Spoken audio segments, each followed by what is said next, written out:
So thank you so much for joining our space today with Daniel Un, Head of DeFi at the Algorand Foundation on the U.Waterloo Blockchain.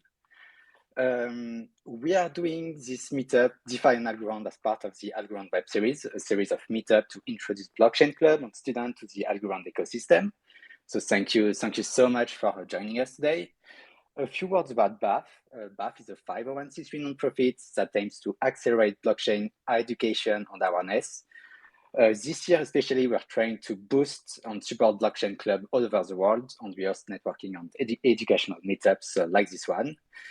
And as mentioned a few minutes ago, we have some events set up at Consensus with Algorand and other great partners. So yeah, check out our Twitter if you want to learn more, and feel free to become a member. It's in our profile. All the information is in our profile. So yeah, Tanay, I'll let you maybe take it away, introduce the club, and introduce the talk. Awesome. Yeah, thanks, Alex. So my name is Tanay. I'm the head of education over at Waterloo Blockchain. So, I'm very excited to be doing this AMA today with Algorand and BAF. We've been working with BAF for a while. Like we did our Hacker House at ETH Denver with them, and then they supported us through our hackathon and many other events at Waterloo Blockchain. So appreciate that very much. And we'd like to do a lot of things. So we have a Solidity bootcamp coming up as well soon, and then we're trying to do some more DeFi stuff as well. So yeah, so let's get this AMA started. So obvious question is, how did you, Daniel, become first interested in kind of the field of blockchain and cryptocurrency itself? Hey, thanks, Danny. Thanks for the quick introduction. So that's a great question. I actually have spent around 7 years in the industry. It wasn't really an industry 7 years ago. Started diving in around 2016, actually. Back then, in 2016, I was actually considered one of the later ones, like the people who actually came into the industry really late. And it was really because in that period, uh, people started asking me, hey, like, what do you know about Bitcoin and Ethereum? At that point of time, right, I actually knew absolutely nothing about these two cryptocurrencies. So uh, I actually started digging only after my literally a third friend asked me about these two assets in 1 month. And it was really about a discovery process because I didn't want to like literally feel like a fool when people were asking me what did I think about those assets actually. So it was like a random discovery. But during that period, right, I would say that the materials that was online were really very different from what we have right now. And one thing that really sparked me was how the theories were really arranged back then. So there was one theory that really took the forefront back then, and it was the Nakamoto consensus, which stated that the longest chain is the dominant chain. Something that's as simple as that. Uh, Today, it's rarely discussed, but it makes a lot of sense because as blockchains kind of like reorganize due to one block or two block or three block forks, right? Essentially, the longest blockchain becomes the one that everybody kind of like subscribes to. So that specific moment was when I realized that, hey, like uh, distributed databases in the form of blockchain was going to be a thing. And I started digging and digging, and as a lot of people say that you actually literally jump down the rabbit hole and you start finding out more and more information. So that was really my start actually. Yeah. Okay, awesome. And how did you kind of keep that going itself? Once you kind of, you started going down that rabbit hole, is there anything you Mm. did to kind of apply that information and get yourself deeper into the space and, eventually into DeFi? How, like, what inspired you? Yeah, I would say that back then there wasn't like DeFi, but I would say that the journey was, to be very frank, very organic. And it's a lot simpler back then because you literally only had one track. That means anybody who joined, I recall in the very early years, early 2017, you were literally either a Bitcoin maxi or an Ethereum maxi. Like there wasn't like that many other options, maybe Litecoin, etc. that discovery process was really shared. That means like in order to fully understand what like Bitcoin or ETH was, you kind of like went through very similar routes. Everybody went through very similar routes back then. Uh, what really inspired me to really be involved in the field of DeFi was actually really MakerDAO. So MakerDAO was actually one of the earliest DeFi projects from really what I could really remember. And it made a strong impression on me I would say, around 2017 when I read the white paper. It was really very well designed as a stable coin, well designed, of course, back then. And I recall having this conversation with a regional MD of NVIDIA, actually. And then we were saying, like, like how blockchain tech is going to change things in like 10 years. And probably in around 15 years, we would have a lot of all these financial products uh, even going into the back end of blockchain. So from 2017, I think it's been around 6 years, and we are still really developing at the front end when users are really used to use DeFi actually. So moving on from MakerDAO, I would say Ether Delta was something that really left a pretty strong impression on me. It was one of the earlier on-chain exchanges where users could kind of like trade with each other. It was actually an order book exchange from what I remember. So you could go on chain and actually post uh, and a limit buy or limit sell, and then somebody will come on and actually do a transaction to strike against you. That one left quite a big impression on me. But it was really not until Uniswap, I would say 2019, when the founder of Uniswap actually introduced Curve that it really changed the way I view things. So I believe quite a lot of people would have at the very moment already read the Uniswap white paper. But to really simplify what Uniswap is, right, for all of our audiences and all of our listeners today, I would say that you can really think of Uniswap as an app that introduced the Curve. So when I say Curve, some people could potentially get confused and think of Curve Finance, but I'm not talking about that. I'm talking about the curve, which basically could be explained very simply that there are two ends. Think of a football field, right? There's two ends, there's two goals, on one end, it would take the worst supply of token A to purchase one token B, which is you need all of the supply of token A to buy just one token B. And then on the other end of the curve, right, you would need the worst supply of token B to purchase one token A. So Uniswap has essentially introduced like what I would call again the curve onto smart contracts, and it enables people to trade seamlessly for the first time without really having to use order books at all, which that was really mind blowing. So really after that, then we had what I would call the rise of food coins, yam, sushi, names that I think really really brings out a lot of memories from around 2 to 3 years ago. And then that was really the rise of DeFi actually from 2020, and the rest was actually history. So I would say Uniswap really inspired quite a lot of my motivations to really join DeFi. And then MakerDAO was really the one that, back in 2017 was really the one that really uh, really brought me, to really think about DeFi as something as a proper vertical. So it means financial services on the blockchain as a proper so-called sub-industry essentially. Yeah. Amazing. Yeah, that's a very nice, story and transition of what inspired you to get into DeFi itself. But as you can see, like you were talking about, like there's a lot of growth and a lot of new mind-blowing inventions that happen, and especially in like 2022, like the DeFi world, Mhm. took took the world by storm, and like TVL, I think, grew by 14x or whatever. In Mm. your opinion, what do you think are the key factors driving this like rapid growth of the DeFi market? Yes.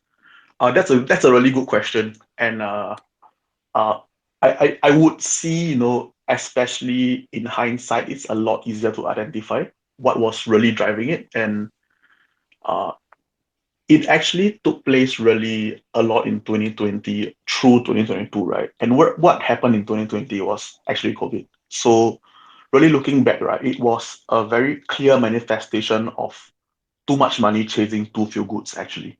Because when the food coins kind of came around, right, a lot of people were just throwing capital into a lot of these projects. And when you have that incentive mechanism occurring within the blockchain space, right, historical precedents say that you usually have the smartest and the people who are very innovative tend to work towards those things. And that was when in 2020 we kind of have like a huge wave around DeFi, and that kind of like started rolling into itself. People started innovating, and then that innovation will be used for the next thing within DeFi. And then the one thing that was really interesting is that by 2021, right, you actually noticed that DeFi became something that was a staple. That means somebody would come onto mainnet wherever they are, and then they would essentially be making trades from one asset to another asset without really thinking about what occurred just 1 year before. So I think that part is really, really interesting. And when people kind of like think about you nowadays, right, they really automatically think about auto compounders, they think about liquidity pools. And it's a mechanic that really vibes with a lot of people nowadays, because that's where they know to actually look for use actually. So I think that part is also pretty interesting. I think the future of DeFi is going to be really about innovation and implementation on many fronts. Innovation because at the end of the day, DeFi as is right now in 2023, it's really not completed yet. No, the vertical exists, yes, but it hasn't really found a very strong product market fit, especially when we are talking about like the whole of ecosystem point of view. And then on the implementation side of things, we are talking about Main Street getting plugged into this parallel financial system, which I call it, which is DeFi. So I think a lot of these things are going to be driving growth going forward. So the first 2 years are what I call a hyper growth phase. And then going forward from 2023, it's going to be somewhat of what I call a normalized growth phase. Yeah. Okay. Yeah, and like on the topic itself, what can you explain a little bit more in detail of like maybe some of the challenges that need to be addressed in order for this market to grow? Okay, so maybe I'll just take a little bit of time to elaborate what I mean by DeFi being a parallel financial system, right? So, uh, at the very moment, right, the strength of DeFi is that it's fully digital. So everything settles on chain. People could verify the assets on chain, and they don't have any issues around somebody depositing 1 million USDC, and then you could essentially check against that. So that is really the strength of DeFi, and I think very few people actually notice that digitization is actually a really big thing. So if you were to check out financial institutions like JP or Bank of America or whatever, you would have noticed that literally the C-suite or the management they're spending a lot of money essentially trying to digitize the whole bank or the whole financial institution. And that activity is a multi-decade activity. It doesn't take like 3 years just to convert a full FI or the financial system into something that's digitized already. So I would say that the the strong advantage of DeFi at the very moment is that it can offer instantaneous transfers. That's mimicked at the very moment by the financial system right now. But one thing that takes place on DeFi is that you can mathematically prove that the asset is present when the capital is at rest. That means if I were to send, let's say, 100 algos to you, Tanay, we can prove that, hey, the capital was at rest in my wallet.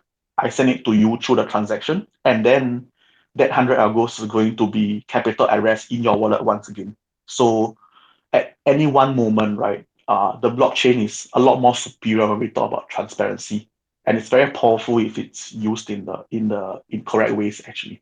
So, why do I call it a parallel financial system? I call it a parallel financial system because even though we had around 3 years of really mainstream DeFi growth, we are still unable to answer a couple of financial functions, right? So the first thing is DeFi doesn't really have a fat borrowing window. So I hear a lot of people saying that DeFi is going to be a replacement financial system, but the world is what the world is, right? If you think about it. So right now, central banking is one of the most important sources of stability right now. And within DeFi, we don't have a fat borrowing window. Can we create one? Potentially, yes, through innovation. And then a second point is really about mortgages. So the financial system right now can provide up to 30-year under collateralized mortgages. That means someone could graduate out of college and he would be able to borrow against his future income, his future potential income, and essentially buy a home with it. The under collateralized debt component on DeFi is not fully developed yet, and we can't actually provide tenures up to 30 years. So if you were to have an under collateralized debt, it's mostly around something that's floating and something that's really short tenure, maybe like 6 months, or 2 years, for example.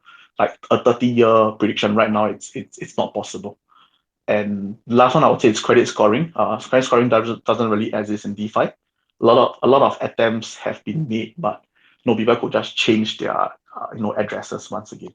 So I expect a lot of these gaps to be closed over the next couple of decades. It's not going to be that quickly, but when the gaps are closed, the expectation is that consumers will be able to choose between a natively digital DeFi and then also what's happening within the actual financial system, which I think a lot of us use every day, right now. Yeah.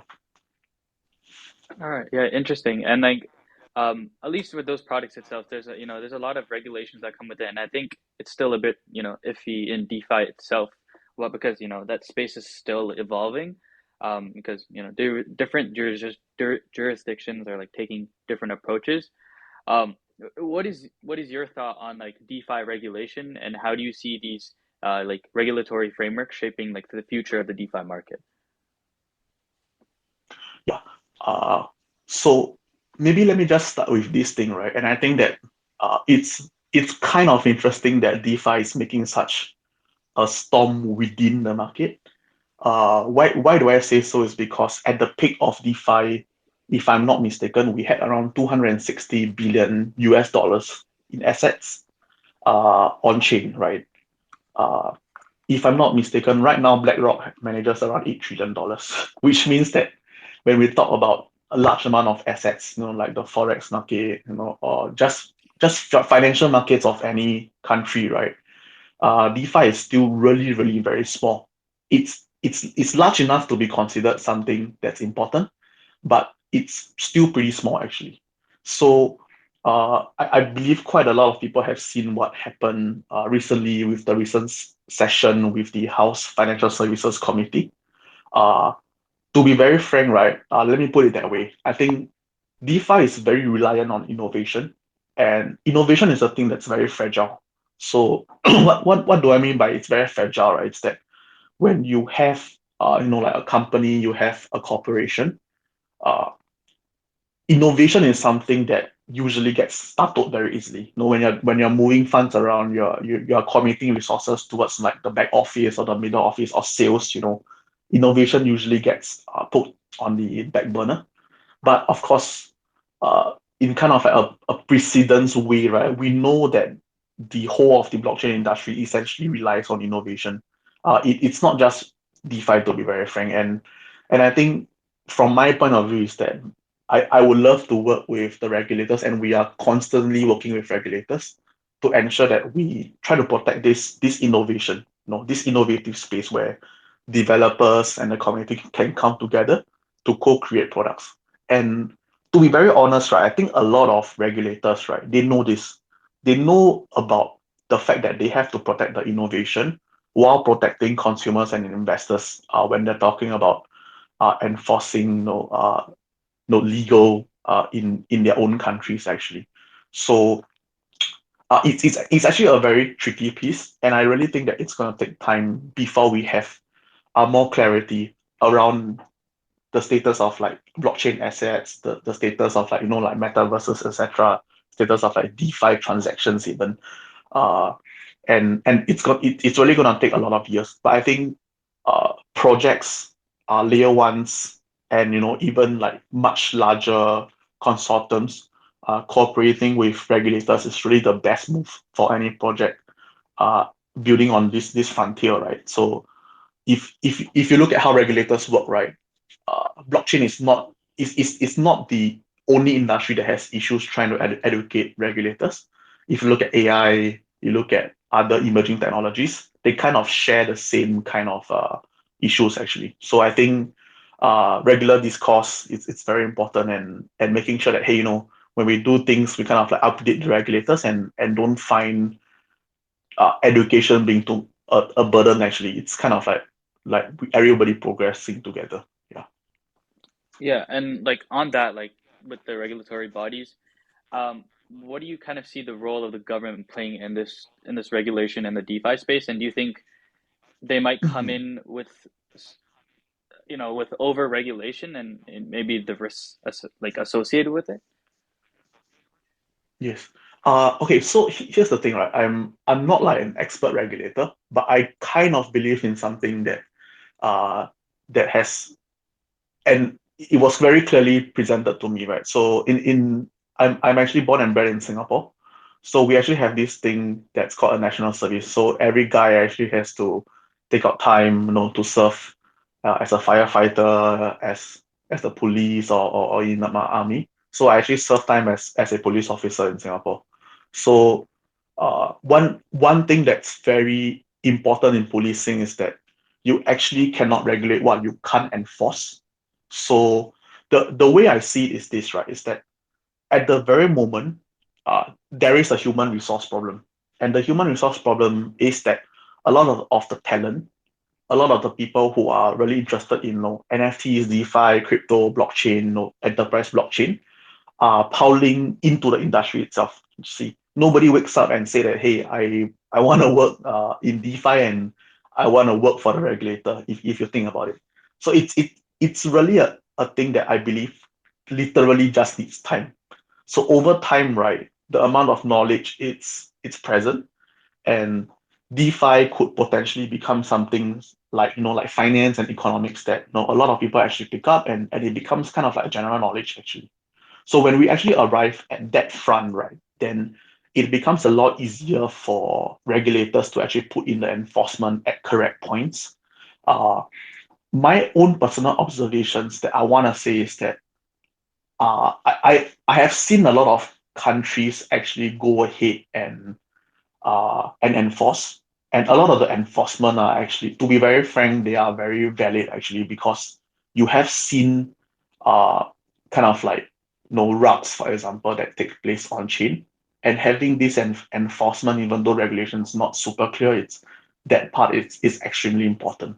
So the over-regulation part, I would say, comes when uh you you notice that, hey, like there are portions that the regulator cannot enforce, yet they put in the regulation. So that part, it kinds of get iffy. So I would say that I haven't seen that many countries actually do it, but regulators are always put in the limelight, right? So you don't actually see law enforcement being put out and actually being grilled by a congress of a country. So I would say that the regulators have this important job, to be very frank, right, to kind of like carve out a general regulation that everyone has to follow. Yet a lot of them don't really know what they are actually doing. So it will just take time for them to acquire that knowledge, that education, before they can make a lot of those decisions. And it's really our job as within the blockchain industry at Algorand to really help with the education. And that's really a large part of what we are doing as much as possible for the government and also the regulators. That's actually very cool. I think that's a good thing that you guys are doing. I think it helps. I think everyone just needs that education to know why you're doing what you're doing, to make sure that overregulation doesn't happen. But there is those rules in place to make sure nothing crazy happens because this is still Mhm. evolving space. But Correct. you talked a little bit about your professional background in national service. So let's kind of switch the topic over to that itself. Can you kind of tell us more about your professional journey leading up to your current role as like head of DeFi at Algorand? Yeah. So I I would say that like I said, right, my journey started in 2016. So I actually graduated out of university and I spent around 2 years in a micro VC. So back then in 2016 to 2018, there was a period of ICOs actually. So I'm not too sure whether all the audience knows about ICOs. I believe half will know. But what ICOs are, is they are actually called initial coin offerings. And what they are is it's actually something that's very normal today. It's essentially a token issuance event where users kind of like jump in and you actually purchase a token for certain users. So back then, right, during the ICO period, I think one thing that was really interesting was that there was a combination of dreams, no, where people were trying to issue tokens behind what they thought actually makes sense for blockchain. So what you noticed in 2018 was if somebody wanted to create like a supply chain company, they would literally come and they will issue tokens based on the idea and say that, hey, like trade my tokens and then I would build this supply chain company off the back of this digital asset. And I would say during my time as as an analyst within the micro VC, we saw a lot of projects kind of fail because there was really a mismatch between what's the expectation and what's the genuine use of a digital asset on the blockchain and what people wanted to accomplish. So I think you had like a music platform that wasn't ready to actually integrate tokens, and then they were kind of like trading tokens. So I kind of like spent my first 2 years trying to make sense of a lot of the business cases, which very shortly I think the industry kind of like filtered out a lot of these projects. So the bear market took hold after that. So after a large bull market during 2018, 2019 was, to be very frank, one of the worst years actually for me after I kind of like discovered blockchain. So I pivoted. So during that period, I actually joined Deloitte Consulting as a blockchain specialist. Uh, and of course, uh, it's kind of interesting because I wanted to see what enterprise blockchain would bring. It was one of the biggest topics in 2018, 2019. After retail adoption of blockchain, a lot of the experts of that they kind of like predicted, hey, like if the retail is gonna use it, then it has to be enterprise that adopts it next, right? So after joining Deloitte Consulting, I realized that, hey, like it's not that easy. And what I mean by not that easy is essentially that uh, thinking from the perspective of enterprises, right? Uh, when they're looking at blockchain, especially in 2019, blockchain is just one of the many solutions they could adopt. So when we talk about emerging technology, there are chatbots. There is optical character recognition (OCR), and then blockchain's also one of them.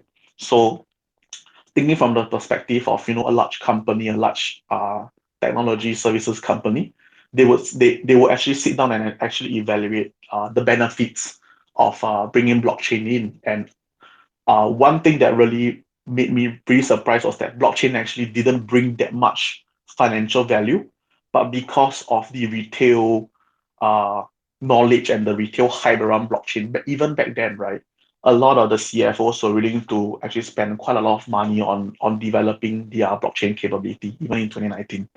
So I think that part was super interesting. And it was also then I actually picked up industry standards because prior to that, and just working purely in the crypto industry, you don't actually get to acquire what makes sense, when you're working with enterprises. So Deloitte was actually pretty formative for my career. Uh, Shortly after that, I actually joined Tezos Asia Pacific, where I helped Asia management to actually set up the Asia grants process. So uh, during that period, I would say 2019, 2020, a lot of the blockchain foundations were really geared towards giving out grants. So grants giving was essentially something that was really turning from something that like arts to something that's science. And you really have to set up processes to help select the correct grants to be tabled, and you essentially grow them into ecosystem partners that belong to the ecosystem.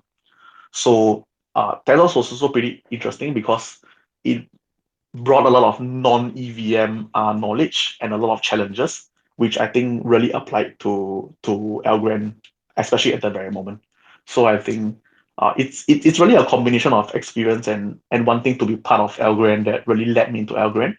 And I have to say that Algorand it's really a blockchain that's really defined by the community. And I recall that, when I heard about Silver McKelly in the earlier days, right?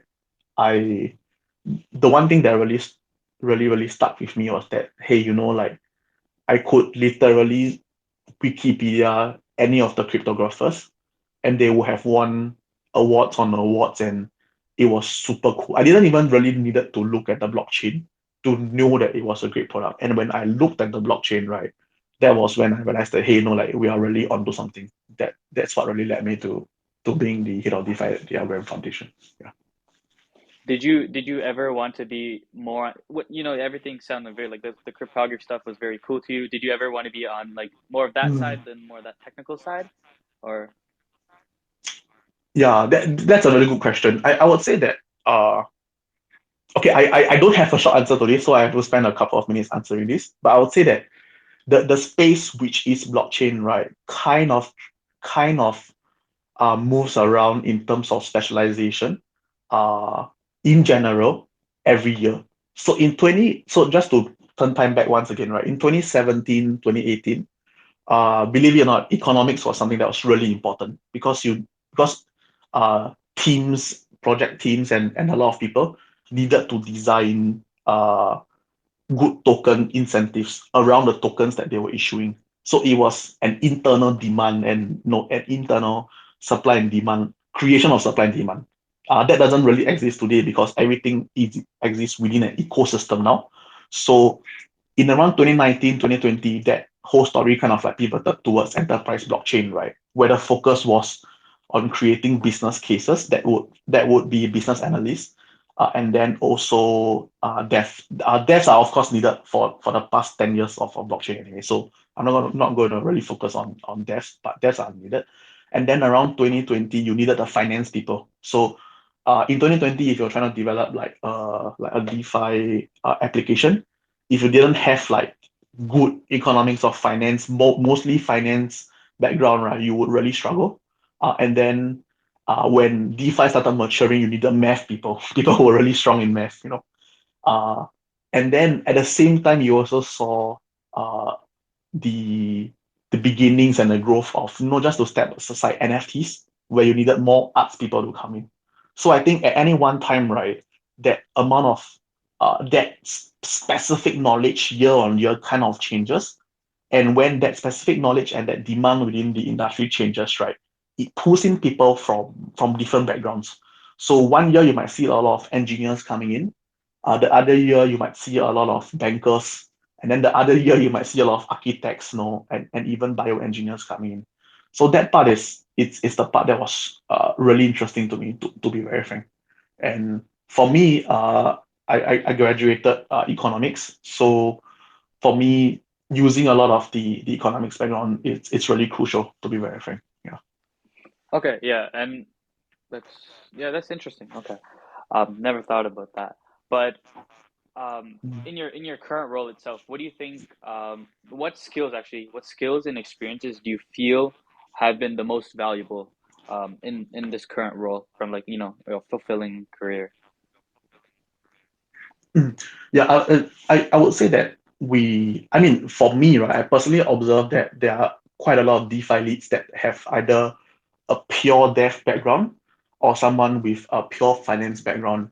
Uh, I would say that to be very frank, that's a very basic prerequisite right now to actually be somebody that's leading DeFi in general. Uh, One thing that's rarely said or rarely like merged together with the role, right, for DeFi professionals is that you actually need to have experience serving as a program manager or as a portfolio manager. When I say a portfolio manager, I'm not really talking about a finance portfolio management, which is like hedge funds or whatever. I'm not talking about that. I'm talking about project portfolio manager, meaning that if let's say I was to show up one day, Tanay to you, and then I was to give you a list of 20 projects running, and all these 20 projects have a valuation coming from 20 million all the way to 200 million, for example, and you have to steer the ship. How will you do it, right? From that front, and to really acquire the knowledge, right? You would ideally have served as a grants manager or a VC analyst, because otherwise, right, you wouldn't be able to essentially help your projects find funding, which is one of the most important things nowadays. And secondly, you will not be able to slot your projects into the ecosystem portfolio that you are building. Because at the end of the day, right, a DeFi lead or an NFT lead or somebody that's a blockchain lead, for example, is essentially trying to grow their ecosystem, attract users to use products within their ecosystem, uh, and also kind of like drive the ecosystem towards the next level. So I would say that really looking back, having experience as a business analyst at Deloitte, and then having experience as as I would say a program manager at Tezos Asia Pacific, these two experiences came together to really help me manage portfolios and the portfolio right now that I have at the Algorand Foundation. So really knowing where you're trying to steer the portfolio, I think that part is one thing that it's really important. Yeah. Okay, interesting, awesome, yeah. Um, what have been kind of some of the biggest challenges you've faced in your role, and like how have you kind of worked to overcome them? Yeah. I would say that the biggest challenge okay, to be very frank, right, the challenges that you face day to day uh on in the role as a DeFi lead kind of changes, because it really depends on what macro is driving, right? Because uh just to keep it really short, the Federal Reserve having interest rates at 0% is very different from the Federal Reserve having interest rates at 5%. So let me share with the audience around what one of my biggest difficulties in actually late 2023. So uh, and this is linked to some of the information that I shared a lot earlier, but I'm not going to cover it again. But if you think about how the DeFi industry kind of grew, right, it really started in 2020, okay, and then we had 2 years of hyper growth. That means you had VCs investing, you have retail very confidently, really injecting their funds, and then come late 2022, mid 2022, and late 2022, that flow of funds kind of stopped. Okay, the biggest challenge that I had around Q3 and Q4 last year was that the DeFi ecosystem, which relied on this amount of capital injection into the vertical, which is DeFi, reduced, and the Federal Reserve increased interest rates. And if you notice, right, especially if you were to check out the much larger DeFi platforms such as Aave, for example, or AlgoFi on Algorand for ours, you would notice that, hey, like the Federal Reserve, base rates in the financial system offered 4.5% risk-free, right? Uh, the DeFi market offered 1.5% on USDC. So what does that mean? That means that the first 2 years of hyper growth, the DeFi market kind of lost, and we don't have a real connection to the real markets. So in Q3 and Q4, specific for Algorand, there was a really large push towards real world assets. And if you think about it, right, real world assets and tokenization of real world assets, such as Lofty on the Algorand blockchain, and you also have Opulus, which is a music platform. All of these real world assets kind of like come together and they bring you in actually from Main Street essentially. And when those use kind of like find its way into DeFi, it starts to provide a stronger base level of yield where users would kind of like realize this normalization. So if the Fed was offering 4.55% out there and DeFi is 1.5%, by bringing in Lofty's real estate platform, right, and Lofty's offering, a user could essentially be getting, for example, 5 to 12% APY, which essentially helps to complete that interest rate yield curve, which is on Algorand. So I would say that was one of one of the bigger challenges, I would say, on the second half of 2023. And that's just one example. So another example, I would say, it's like, how do you actually grow an ecosystem from something that's really in the, I would say, launch phase towards the intermediate phase and an expert phase. So unlike really unlike Ethereum, right, where the developments, from DeFi has been around for a long time. MakerDAO in 2017, Uniswap in 2019. Algorand is actually a new chain. So when we are talking about a non-EVM new chain, the challenges is, to be very frank, really unique.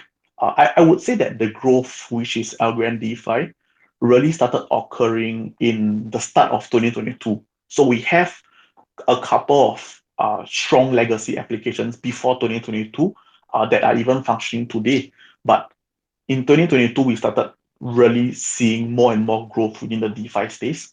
And that level of growth from the launch phase and then bringing people through the intermediate stage, where the applications get slightly more complicated to use, and then pushing them towards expert stage while onboarding new developers to cover what used to be intermediate, is something that it's a unique challenges. It's a unique challenge to me as a vertically, and it's something that I'm trying to build towards right now, actually. Yeah.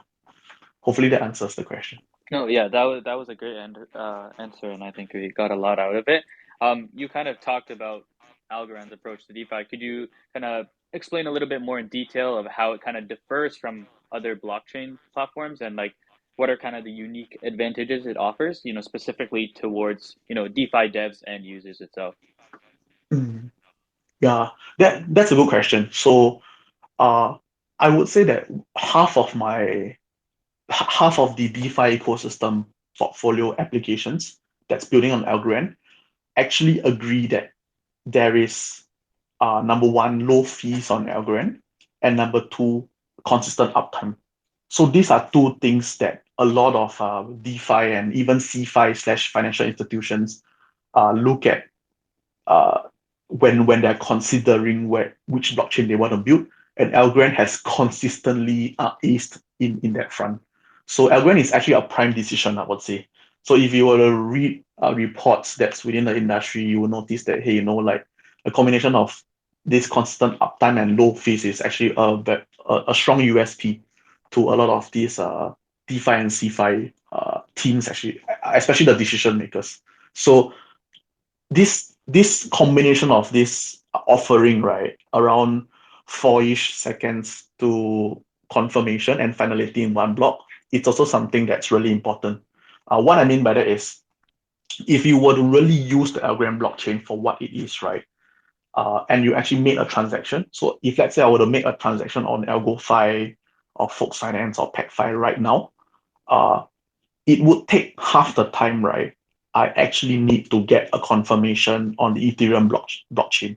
So I kind of like observe my own habits. So how it works is this, right? So on Algorand, you kind of like make a transaction, and before you could actually check that transaction, right, on the blockchain explorer, the transaction is already confirmed, which means that you no longer need that habit of looking at the blockchain explorer.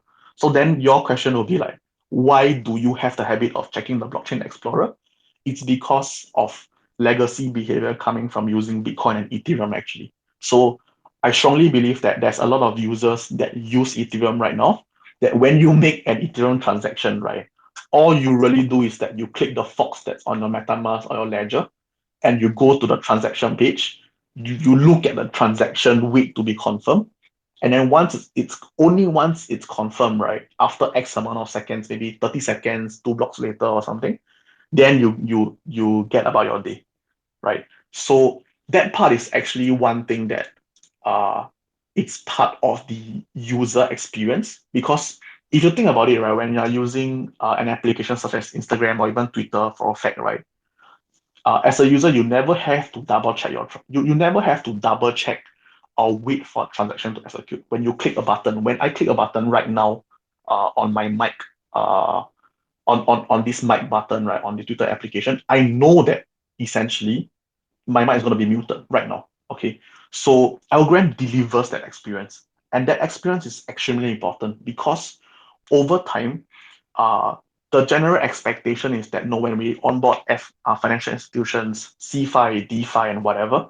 a lot of these developers and their teams, right, might or might not bring DeFi to the back end.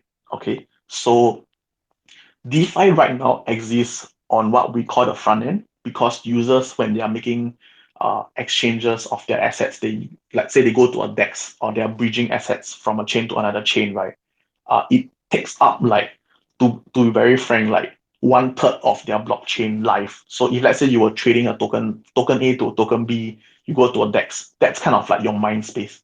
But in the future, right, let's say gaming takes the forefront within the blockchain space, and somebody goes to a trading house, or an auction house within the game, and he makes a trade. Will you expect, as part of your user experience, for a DEX website to pop up when you are playing that game, right? To actually help you make the trade? The answer is probably no, right? Which means that when that goes away, right? When that user experience of a button, that user experience of a lot of colors coming from that website goes away, you really, really want like a chain, right, that could settle instantaneously, and something that don't require to wait for that 30 seconds. Imagine initiating a trade on your game and you have to wait for 30 seconds. That's an issue to gamers, to be very frank. So the way I see why Algorand is really attractive, right? It's really because of that sweet spot of that settlement time, and also finalizing one block. And I think that's a really huge decision for why a lot of applications actually choose Algorand. And Algorand's actually a key example as to where a lot of FIs actually choose to do their POCs. So for example, we have Algo Seller recently that completed a POC with Deutsche Bank on the Algorand blockchain. And it is a very in-depth POC. It's not something that they're just sending a bearer bond from A to B. It's not that. It is actually a settlement-based POC. And Algo Foundry, which is another venture studio on that's working for Algorand blockchain. It's about to release news of a settlement initiative by a clearing member of the CME group and CBOT.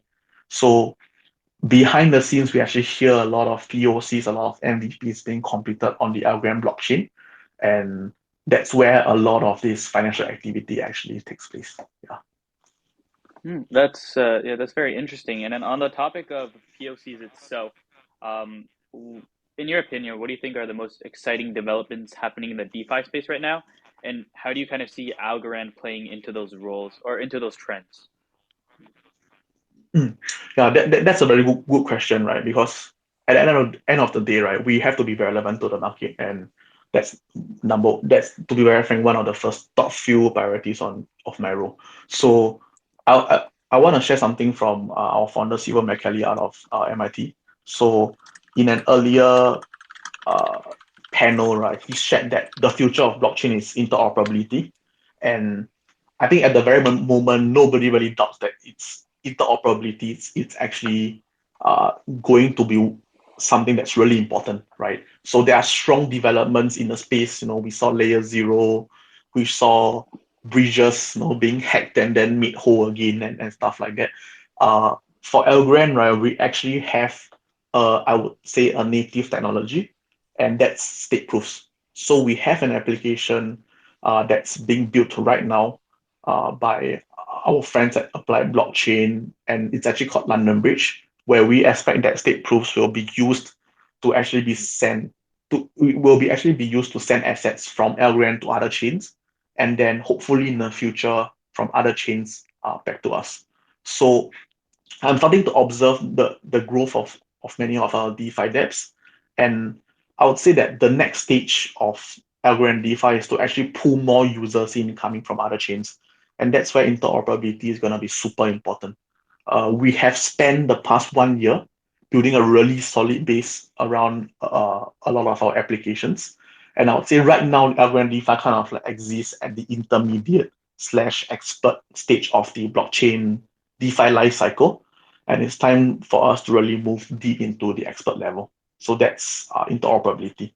The second part that I see a lot of growth is it's something that really has taken the DeFi space by storm, which is actually NFT finance. So NFT finance has been steadily growing over the past 1 year, and it's grown from a market that's less than 40 million US dollars to today's $1 billion.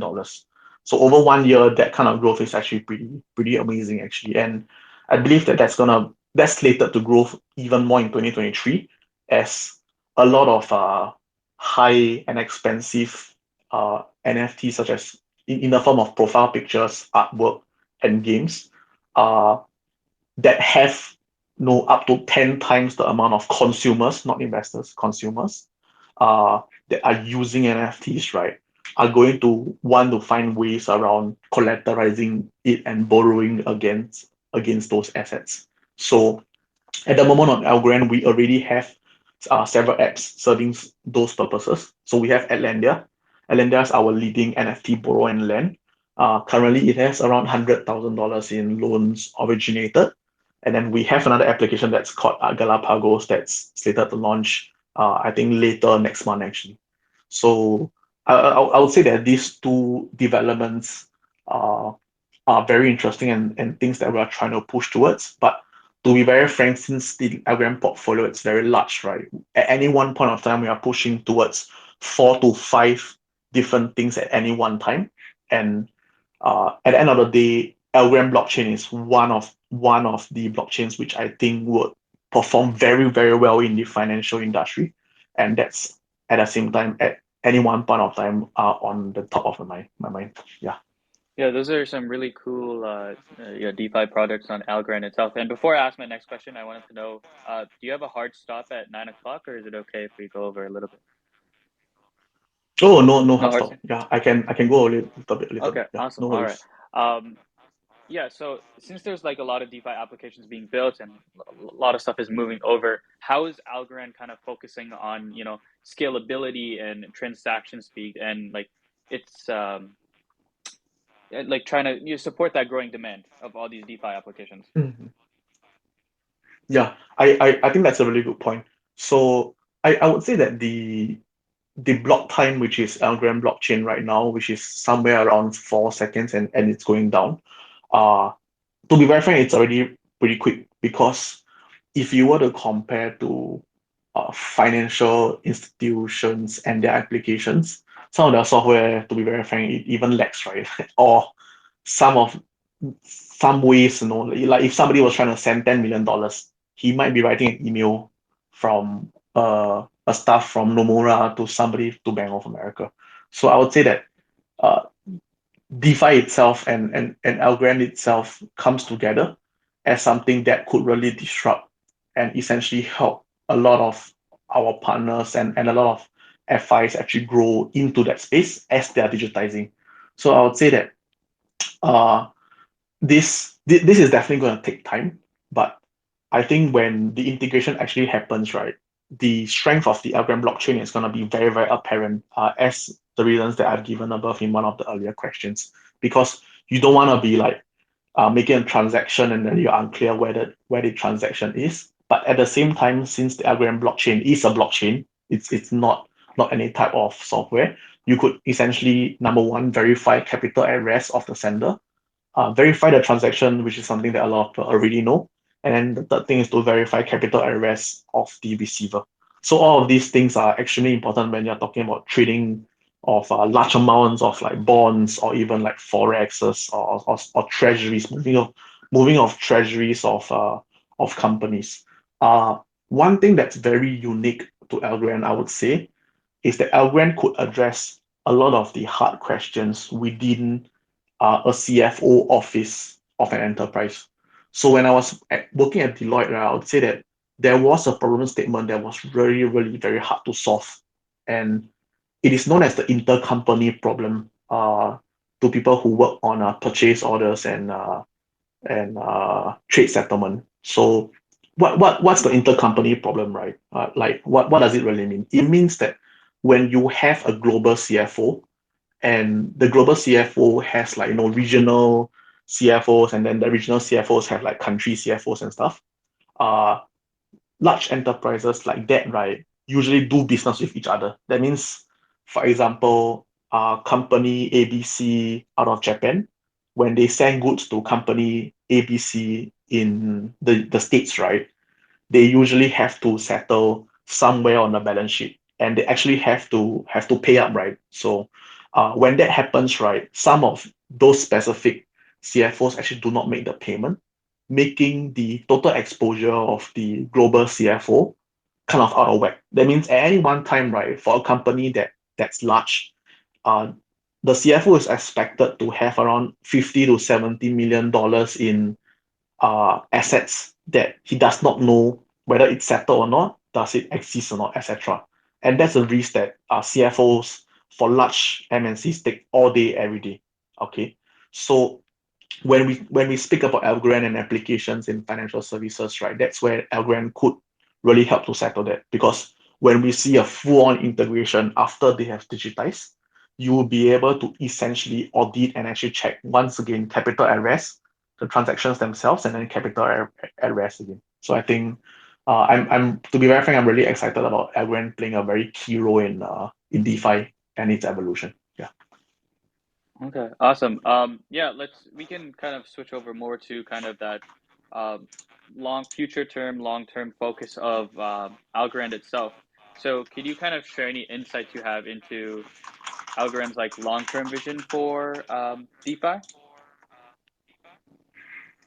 Yes, that's a good question. I would say that this question is really closely linked to what I shared a lot earlier.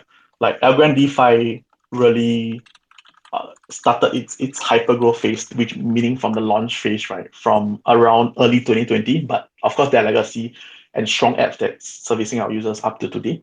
Uh, Today, our users can actually pick from like 5 different DEXs at any one time and go to 5 different aggregators at any one time. They could make trades and find liquidity from many places.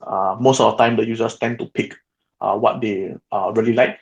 And recently, Algorand's on-chain governance program found over 5,000 essentially over 5,000 users decided to participate in our on-chain governance through their favorite DeFi platforms, such as like Card, Fox Finance, Aerofi, for example. So the long-term vision of Algorand for DeFi, it's very clear. It's about financial services. Okay, so we want to be highly relevant in terms of trade settlements. We want to be highly relevant in terms of large amounts of financial settlements, and also bearer assets, etc. That's really important. So we have to facilitate that.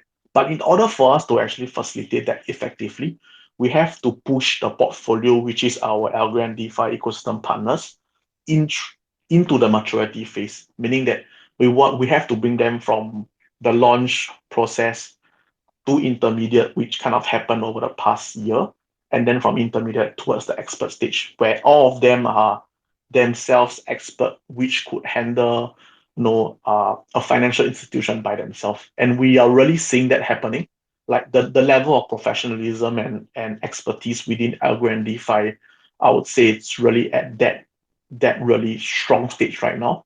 And as part of the DeFi life cycle, we have to push even more, right? And essentially bring us to the next level. So that's what we are working on right now. Yeah. Awesome. Yeah, and then like one last question. Sorry about that. How do these kind of goals align with the overall mission of like at least the Algorand Foundation compared to just Algorand itself? That's a good question. Okay, so at any one time, we at the foundation, we are always synced up with each other. So I I would say that financial services is one big part of Algorand blockchain, but it's not everything. So, for example, earlier I said that the NFT, which is the consumer market, has a potential of up to 10 times the DeFi market. So that's also a space where we are competing in, like gaming, NFTs, Web3, etc.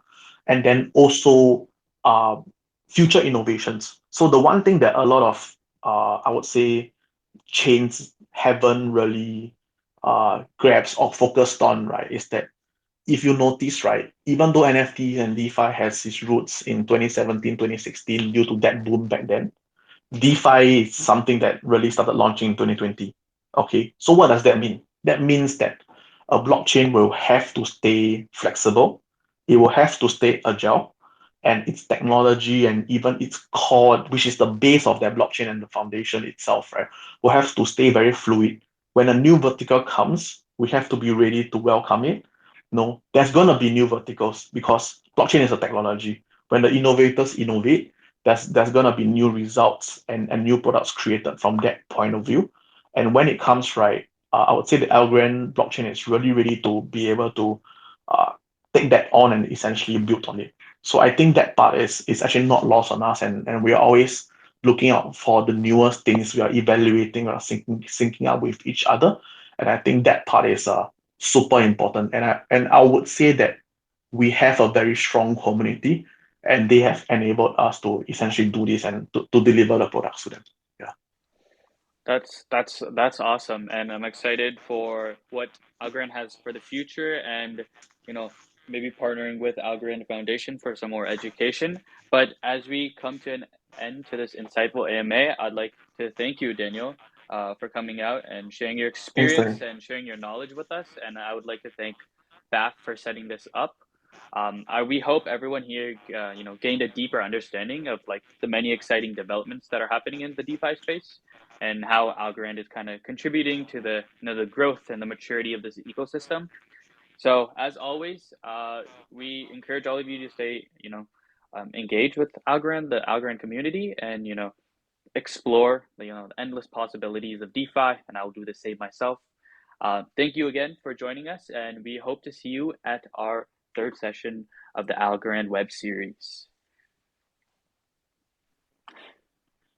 All right, thank you so much everyone for joining. Just a quick reminder, you can become a BAF member by going at our website, blockchainacceleration.org, to keep up with our opportunity. It's totally free. Or you can check us all of our opportunities on our Twitter. So yeah, quick reminder, and I'll just close the space now. Thank you everyone for coming.